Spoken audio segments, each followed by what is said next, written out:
Hey everybody, Randy Patterson here, and as you already know, I love to introduce you to new artists, or not new artists, but maybe artists you might not have heard of before, and especially when they're blues artists. In this case, I'll throw a new word out at you. As you know, I made up the word boomerocity, but here's another new word. I did not make it up.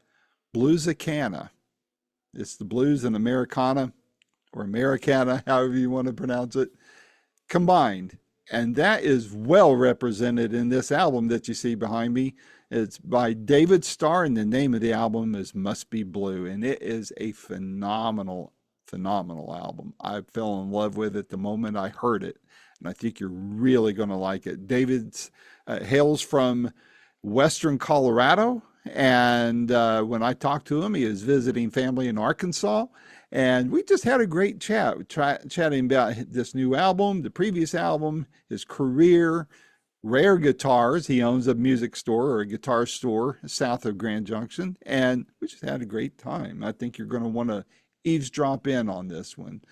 While you're listening to it or watching it, would you please hit like and subscribe? It doesn't cost you a thing, but it helps me out tremendously, and I would greatly appreciate it. And feel free to share it with your friends, the music lovers in your circle. They're going to love this interview.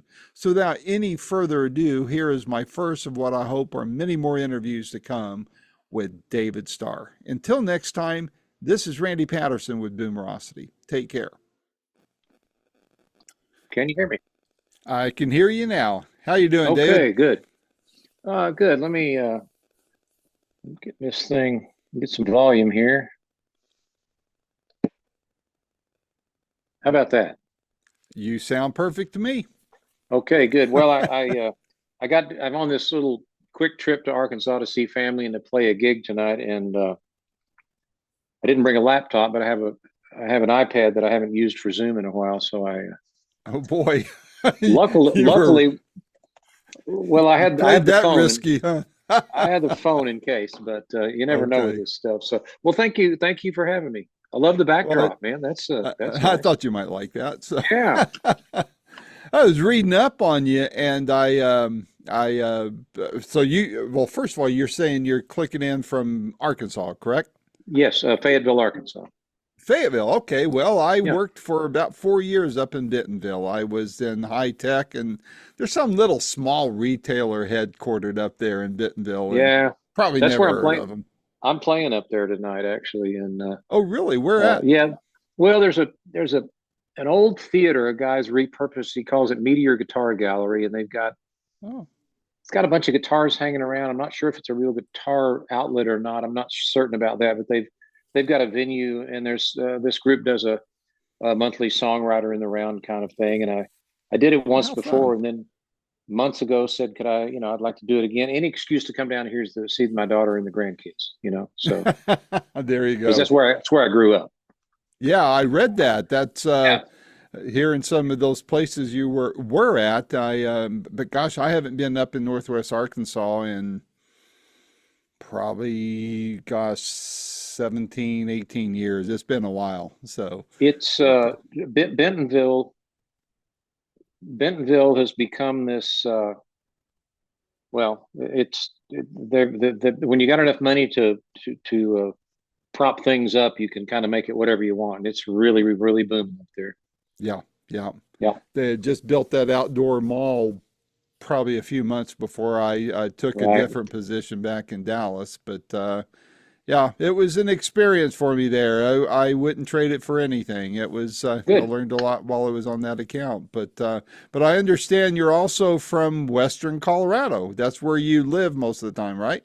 I live in a little town called Cedar Edge, which Mhm. to give people kind of an idea where that is, if you're familiar with Grand Junction, which is on I-70 heading into Utah, it's about 50 miles, 55 miles southeast of that. And the big landmark is the Grand Mesa, which is the largest flat top mountain in the world. We're on the south base of that. Okay. So Okay. it's Well, pretty spot. My house is on the south face of Grand Mesa, about 7,500 feet up. So I've got, wow. even on a bad day, I've got a pretty good view, as you can imagine. Oh, I So bet. yeah, Gosh. Man, that is amazing. It's like I said, it's been a while since I've been there. I'd love to see it again sometime. So, Yeah, and I understand you have a guitar store there I in do. Cedar Ridge. I started. I set up a guitar store down in Little Rock, Arkansas in 1998 because I was at a kind of a point where I had to decide to do something. I felt the need to do something different with career path or just with my life. And having collected guitars, I looked around one day at my house and went, well, I've got all these guitars. If I had a store, then it would be a legitimate thing, you know? So I had a store in Little Rock for 3 years. But previous to that, I'd gone out near Cedar Edge, Colorado, and bought some land, and with the idea that someday I'd wind up out there. Did 3 years in Little Rock with that store, and then the guy wanted to double my lease amount, my rent, Mm. and I thought, well, that's the universe telling me just to go on to Colorado. So uh, I had lived in Aspen in the early '80s, so I was very familiar with Colorado and had gone there a lot. So once you've been out there, it's hard to be anywhere else in a way. Yep, yep. Well, I'm in the Smoky Mountains, so I have an idea of what Beautiful, you're talking about. Yeah. So, same thing. Yeah. yep, yep. So I don't know if you saw this. We're going to talk about this album, believe me. But since we're talking about guitar, so I'm not a musician. I love guitars. So I love the history, the story behind them, and Hmm. hearing collectors talk about it. But I just watched the documentary on Norman's rare guitars, and I need to watch that. I've not seen it. I've actually done some business with Bonamassa, so I'm, he and Norm are tight, I know, and so oh yeah, yeah. yeah. But yeah, Norm's got quite a history out there. Yeah, it's a good documentary. I think you'd really appreciate it. And I'm just curious, though. I thought of this because when I started Boomerocity, I was in McKinney, Texas, Hmm. and so what there's a great guitar store there called the Guitar Sanctuary, Yep. and I interviewed the owner and his wife, George. Oh gosh, can't remember George's last name, but he's the owner. He was mayor there in McKinney, and pretty wealthy guy, and he ordered, he built Guitar Sanctuary. I've only seen when they were in the smaller store, not since they moved into the bigger space. But he was talking about how counterfeits are even hitting the vintage guitar market. Have you run into any of that? No, but it wouldn't surprise me. And nothing would. There was a period a few years back when even in that little area where I am, where it's not as heavily populated as having been there, that people were coming in with something that said Gibson on the headstock, and it clearly was a fake, made in China thing. And they were cosmetically pretty good, but if you plugged it in and tried to play it, not so much. So, uh, and people want to believe what they want to believe, and they want something for nothing sometimes, and we see that occasionally. My favorite line when people come in and look at a 70-year-old guitar and I've got a high price on it, he goes, sure proud of that. I go, as a matter of fact, yeah, I worked hard to get that. So That's right. I'm proud of it. And if you can't afford it, that's okay. Yeah, But that just means they're not as proud. So, that's exactly right. So, well, before moving here, I was in Dallas, and so I went to the Dallas International Guitar yep. Festival there, a lot, Jimmy Wallace's deal. And I think it was the last or next to last time I went there. They had an exhibit of Clapton's guitars that had just been auctioned off. Uh-huh. And, I saw Blackie, I saw all these Right. historic guitars there, and the prices that they wound up selling for at auction, because he was raising money for his rehab clinic in Antigua, and Hmm. I was thinking, well, $1 million, but the historic significance behind Yeah. those guitars. I mean, I have to admit, if I was a gazillionaire, I would have been bidding them on them too, and I don't even play, but Yeah. fascinating business. I got up one morning, I get up early and go into town and have coffee with the guys. And one morning I noticed they were going to have the Christie's auction of Jeff Beck's instruments, Hmm. and it would have been at 7 o'clock my time. So I would have been at the table with these guys having coffee, and they're always, quizzing me about guitars, and they think I'm the expert. And I guess compared to the plumber and the drywall guy, I guess I am. Um, but that thing came on, and I kept showing them these prices, and they're going, £800,000, really? And I said, yeah, that's what they're bidding, but that's one guitar that he played on certain songs or whatever. And that's provenance, just like it would be with a painting or anything else going forward. So, Hmm. I in answer to your next question, no, I didn't buy anything. So Well, I would have been mighty impressed if you had. So I just had an English muffin and went on. So that's as close to the bidding as you got, huh? that's it. But in this documentary, I don't want to ruin the fun of it for you. But and you mentioned Bonamassa, and I mean, God, that guy has probably more guitars than any private individual, I would imagine. I I think last so, number I heard was like 600 or something. But probably. they were talking to Norman's wife, and because they were obviously broaching the subject of you know what's what's next, because he's obviously he's got fewer years ahead of him than he does behind him. Right. And they were talking about who might take over the store, and she said, "Well, my vote is Joe Bonamassa." I'm thinking, Well, yeah, he I mean, I Joe wonder who has more guitars, Joe or Norman. I don't know Joe personally really, but we I had this pair of instruments, a guitar and an amp that had been in the same household since the day it was new in 1960, and that I acquired from a guy. And one day I just on Instagram sent Joe a note, said, "Here's what I've got. Are you interested?" And yes. So we corresponded over a period of time, just text messages and whatnot. And we've talked on the phone 2 or 3 times, and I ended up selling him this stuff. And funny thing, he says, I don't really need this amp. And I said, we all know you don't need this amp, Joe, but that's not the point. And to his credit, he said, because I wanted to sell him both together. And at first he was more interested in one than the other, but finally he did opt to keep them both together. He said, "I'm just sentimental enough that these ought to live together." And I said, "Well, I feel that way, but it's a that's a personal thing." But he was great about that, and we had I'd love to visit with him in person sometime. Maybe get that chance one of these days. But he was Yeah, very I met gracious him over the in phone. yeah, I met him once in person, and I interviewed him twice, and he was in bad moods both times. The last one, you can see it on video on my YouTube channel. Boy, I asked one question, and he just started ripping on Rolling Stone magazine, which made me feel really good. But Yeah. he was just tearing into him.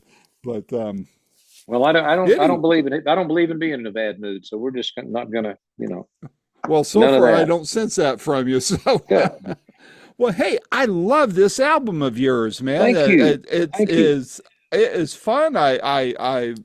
I get the different vibes of it as far as the different genres. What was it you called it? You called it bluesicana or Well, I something like didn't. that? I'd like to take credit for that, but I think the PR folks, Kate and Tori and the gals down in Nashville, came up with that, and I said I like that. I think I may have.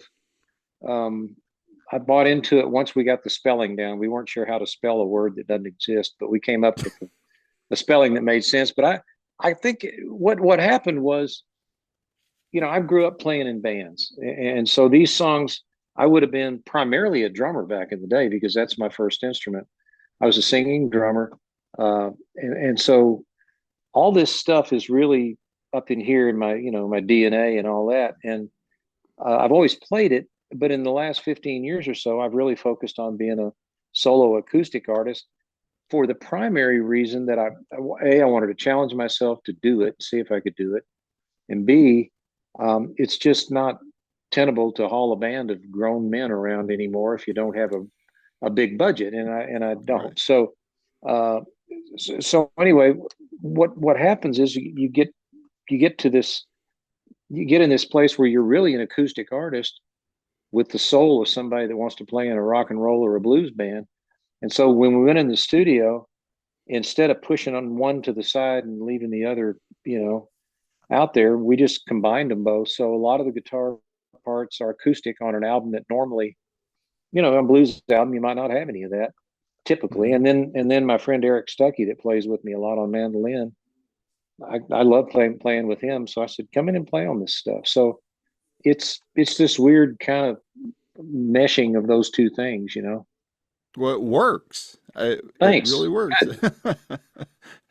I And people are doing more and more of that. 2 or 3 years ago, I interviewed the guys in Gangsta Grass. That's the name of the Yeah, band, and yeah, it, yeah. I'm you familiar know, with them. so and I didn't think I would like it at first. I mean, it's not my go-to music, but I'm not going to lie about it. But Right. it worked, Yeah. I thought it, so more power to them on that. So what's the story on this particular album? How did it all come about? How long did it take you to put it together and that kind of thing? Well, the sort of the impetus for doing an album that it's you could call it a blue. We call it a blues album. It's more blues infused, I think, is a good way to look at it because everything's got that bluesy feel to it. But several years ago during the pandemic, when a lot of us didn't know what we were going to do and we didn't know what the world was going to be when we woke up the next day, I'd always wanted to do a cover record.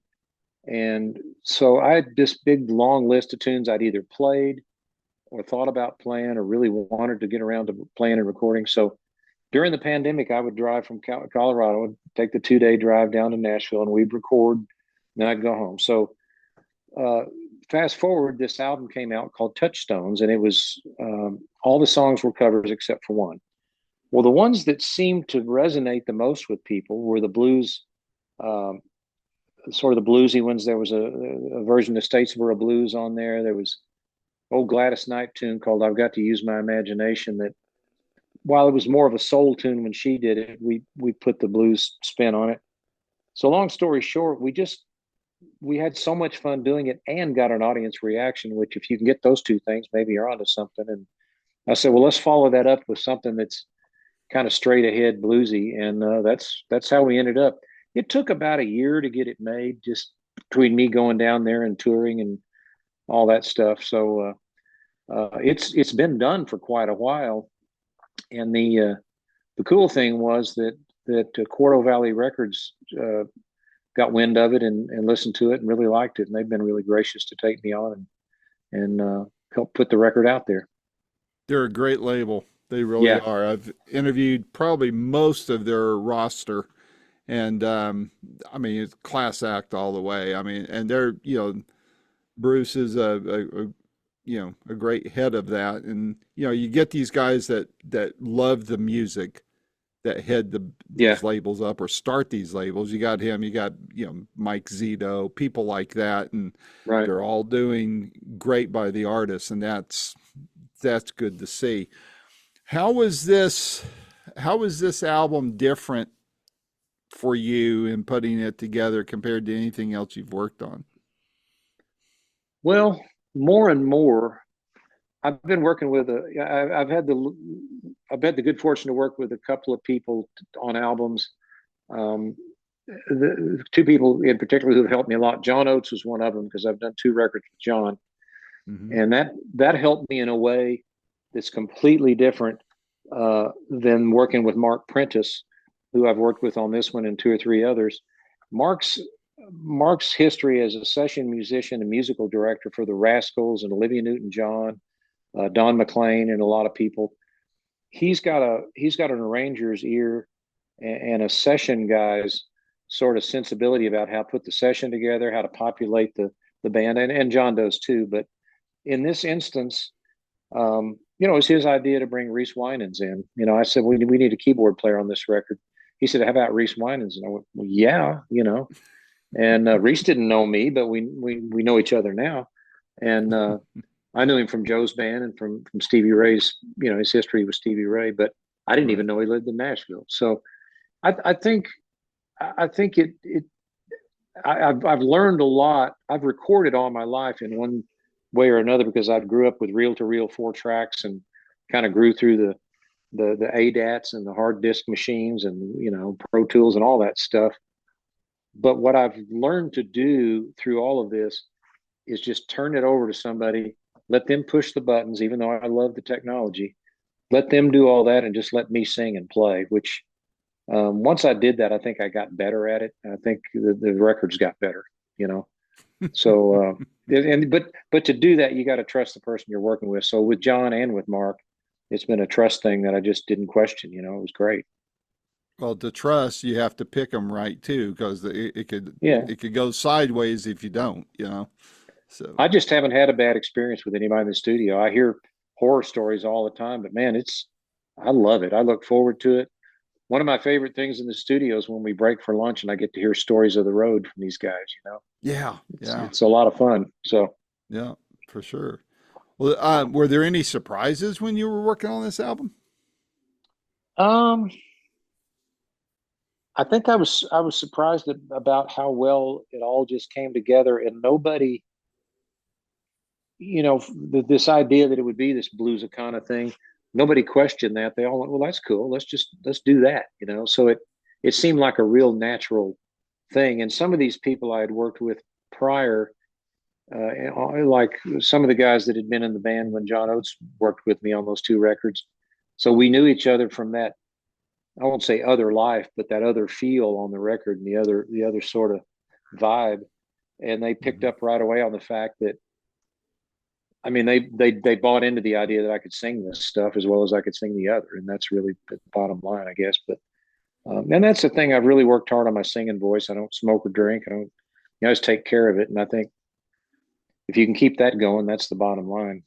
So Yeah, unfortunately, there's a lot of artists that we all know and love that when you see them, you think that they didn't do what you just described, and well, you I know you could have want to it could have love turned them, but out different. Yeah, yeah, for sure. I I gave up drinking almost 28 years ago. I've never smoked. So I go to bed early, I get up early. I guess I'm living right, but I'm always pleased and gratified when somebody says, "Man, you got a good singing voice," because that's my instrument. Like I said, I was a drummer. I learned the guitar along the way to accompany myself, and I'm an okay guitar player, but I don't. It's funny, sometimes in my head I don't see myself as a guitar player, even though tonight I'll go and play guitar all night. So it's it's a mental game, I guess. I have to play with myself. But, What's the which song would you point to on the album as a calling card? Because there's going to be people that hear this interview that haven't heard hasn't they have not heard of you before. So if you were to well, point to a song on this album as a calling card for you, which one would it be? I'm looking at it here so I can. They all have a sort of a special place. But I would say that first track, "Holding the Page," is one that um, it came to me pretty easily, and I played it a lot now, and I'm still not tired of it, and I love playing it. I'm going to kick off my little. I'm doing a songwriter round thing tonight. That's the first song I'm going to do tonight, just because it right off the bat it's got good energy, and I feel good singing it. So Yeah, we get those songwriter things here in the Smokies, and it's been a while. I've got a good friend, Ray Van Hoy, the country I know who he is. songwriter. Yeah, and he's a good friend of mine, and he was playing at two or three up here because they do this songwriters festival at times, and Right? I've been to one or two in Nashville over at the Bluebird and such, and those things are fun. I mean, Yeah, people that listen to this interview, I hope when they hear us talk about it that they hunt some down and just sit there and listen to this because it's such a unique experience of yeah, hearing the stories behind the songs and banter back and forth and then playing together. I mean that yeah. is just so cool to watch and to experience. Well, we're in that little town I live in, and you're familiar with it because we talked about that earlier. We're going to the second annual Grand Mesa Songwriter Festival in June, and I'm a big part of that. And my wife and some people with this art center we're involved with. And one of the things I continually hear when I do those around the country and at the one in Cedar Edge, an audience member watching. Let's say tonight I'm going to play with three other people that I've never met in my life. By the end of the night, we'll know each other intimately through the music because somebody might say, "Hey, can you play some licks on my tune?" They might do the same for me. Somebody may sing a harmony part just after they're hearing the first chorus. And audience members always come up and go, "How do you all know what to do? How do you know to do that?" I said, "It's just a vocabulary. Hmm. You see it. It's like if you stepped onto the tennis court, you'd eventually figure it out once So it's maybe that's a poor analogy since I don't play tennis, but it's Neither do it's I, it but it is a works. it is a fascinating thing.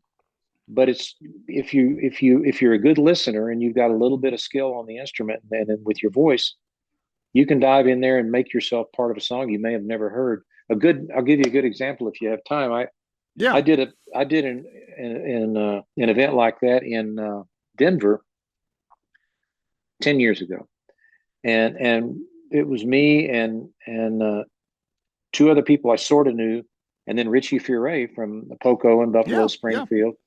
Hmm. Richie lives over that way, and I'd never Yep. met Richie, but of course I had a great deal of respect for his career. Great guy. And Yeah. I did a song that nobody had ever heard. The second time the chorus came around, and they were all just sitting there like this, right? All the guys on stage let me do my thing. Second time the chorus came around, I heard this high harmony part. And I thought, what is that? Because I couldn't see out of my peripheral vision where it was coming from. And I thought, was somebody singing along in the audience? Well, it was Richie, and he had heard the chorus one time through, is easy enough. And he came in with this beautiful high part. And we got through, and he said, I hope that was okay. And I said, what, are you kidding me? It was great. So that led to him singing two songs on an album called Love and Sabotage that I was working on at the time. So you just never know what you're going to bump into out there. But that was a high point of my playing career, man. That Oh, I can to have him imagine. chime in like that, but it was just like an angel out of nowhere, and it was Yep. cool. He's amazing, and at his age to still be doing it, Yeah, yeah. he's up He's there, 80. and he's quite talented still. And Yeah, I've had the privilege of interviewing him, I think twice, and wow, I mean the guy's really got it. But that's the thing about music, and one of the reasons why I do what I do, David, is there's so much discord in this country and around the yep, world that at least here in the United States and probably maybe to an equal extent in Europe, we have this beautiful thing called music that can be a unifier. yes, And I was watching the documentary on Chuck Berry a week or two ago, and they were showing some of his crowds when he was first starting out in the 50s. There was segregation and racial tensions and all that. And then they showed the crowd, and it was the kids. And they were in there together, black and white, yep, and they were having fun together. yeah, And as I tell people, people want my opinion for some dumb reason on everything politics. And I have opinions, but I like what Elvis said. I'm going to keep them to myself.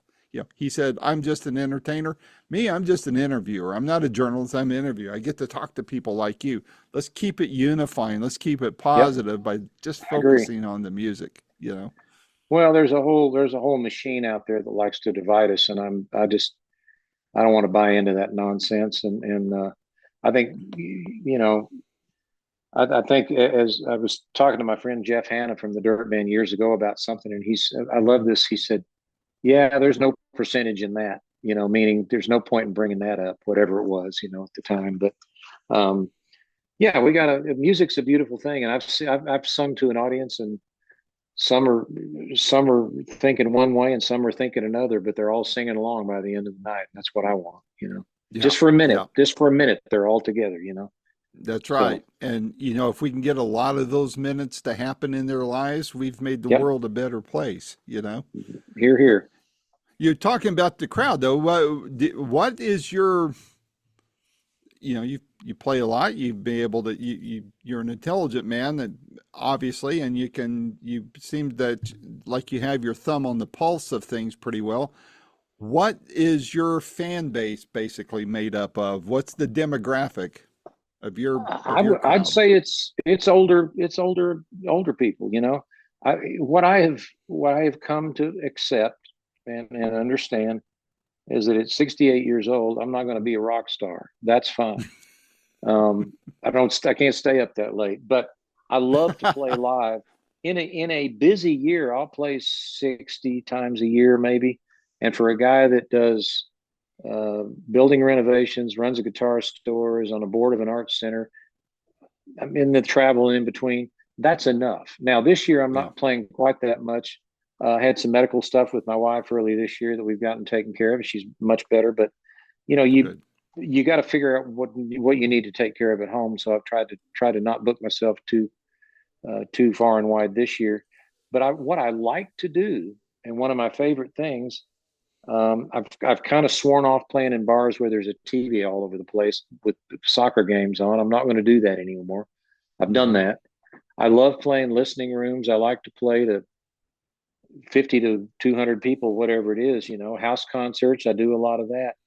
Um, I have found that it's pretty gratifying to play to 40 or 50 people, even, uh, and have them all like what you do and have Hmm. that intimate connection.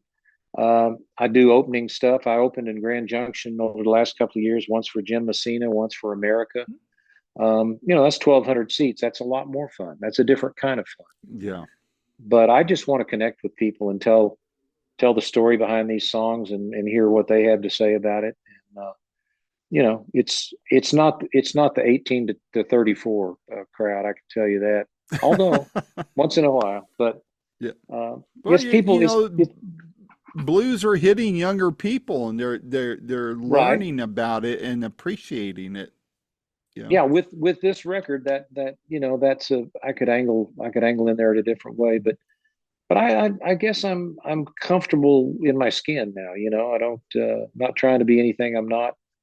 At some point during this next year or so, on a number of occasions, I want to put together some guys down in Nashville and maybe a group in Denver as well, where I can get out and do some full band gigs because that's a whole nother kind of fun. I can play electric guitar and solo and do some things that I don't get to do when I'm out by myself or just with a mandolin player. But I just love playing live. That's when I feel best. Well, Nashville's got certainly got the venues where you could do that. There's a couple of Right, great small.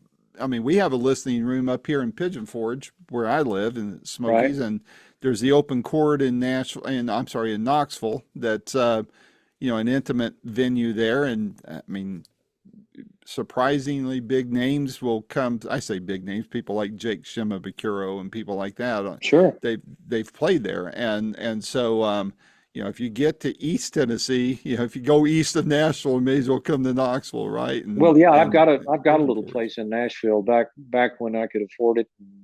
Before prices went completely nuts, I bought a little condo in Nashville. So Good when I go deal. down there, I actually have a place to be. It's not Very prohibitive cool. to be there. So yeah, Hmm. so Hmm.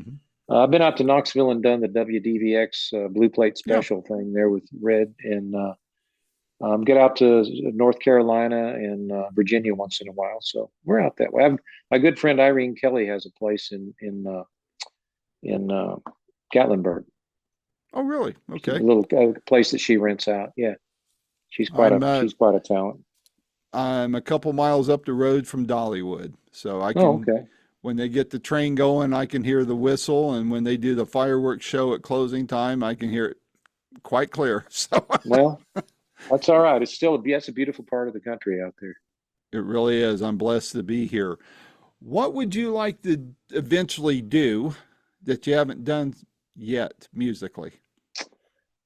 I would, boy, if I could figure out a way to do it, I'd love to take about a four-piece band and go out and do a string of gigs that way. I haven't done that in many, many years just because it's just prohibitive and I'm kind of tied to all those things back home, the business and all that.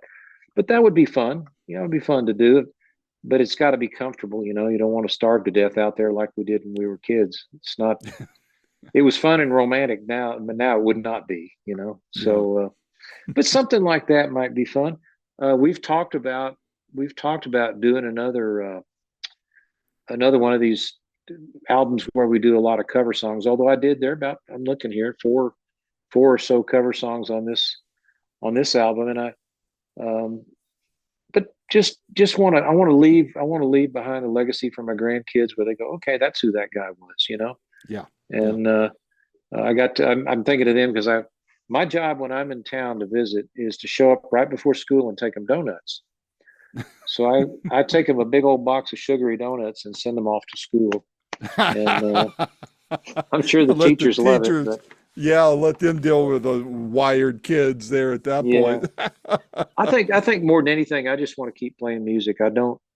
I've had people say, "You're going to retire from what? From doing playing guitar and singing?" I don't think so. I like doing it. Yeah, yeah, That's I've been asked the same thing, and as long as there are people for me to talk to, my Yeah. my mission is the entertainment interest of the baby boomer generation. So as long as there are people interested in what I'm doing, I'm going to keep doing it. Certainly not for the money, I can tell you that. But Yeah. Here, here. It's it's and it's funny. I like to get paid like everybody else, but once you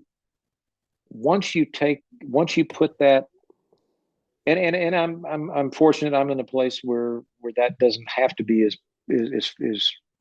to the front as it might have been when I was younger. But once you sort of not take it out of the equation, but let that take a back seat to just making music, it all seems to take care of itself. I'm going over to Scotland and England next week. I'll have 5 nights in a row there. Then a group of people from our little town are coming over. They're going to meet us over there, and we're going to travel together to several towns with me playing and some local bands playing, and kind of have a musical tour. That's going to be a lot of fun, yeah. and so I expect that'll be a whole new experience, and it's going to cost a little to get there, but the payoff's going to be good. I think it's going to be a lot of fun. I just happened to think, I didn't write this down, but earlier this week I interviewed a gentleman by the name of Ron Soul. He has a radio I know program Ron. on him. Do you? Okay. Well, I Yeah, was just yeah, going to say, sure. heck, that'd be a place for you to stop as well, as to be on his show and such. But he's got a Ron's in new album Charleston. He's out in as well. Charleston, right? He's in Yeah. Charleston, yeah, Yeah. Yeah. West Yeah. Virginia. Yep. I So, know him, but he through a friend of a friend named Roger Rabelais. Roger and I knew each other in Aspen in the early days. Roger's actually one of those guys. He said, "Did we know each other when we were in Aspen?" I think, yeah, I think so. But back in those days, it might have been a little blurry. So, I can't imagine why. well, we were up kind of late, but Yeah, I'm sure that's all it was too. So we had big fun.